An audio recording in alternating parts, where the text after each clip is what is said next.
Hello guys, good evening. Welcome to my vlog. And here I'm doing the mall. Mabulitisimo. Just buy what I need for tomorrow.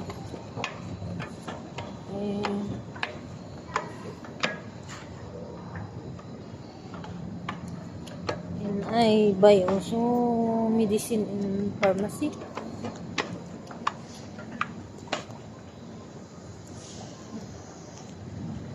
But I need to go home right away because it's already night time. I need to tidy up the kitchen.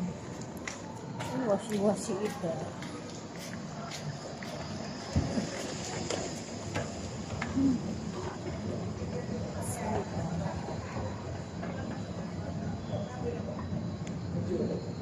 Hindi ka na pwede kapatid mo lang.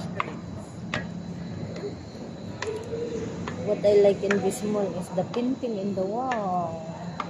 Almost every day I'm coming here because we live near here.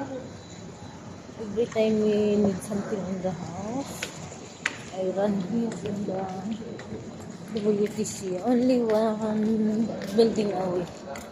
Anyway guys, if you like my video, don't forget to click like, share, leave a comment, and subscribe. Thank you very much.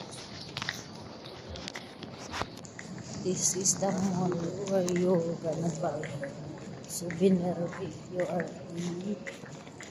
tourist here in UAE. They have so many souvenir, selling souvenir in this mall. Bye guys. I got this done already. Good evening. How are you all today?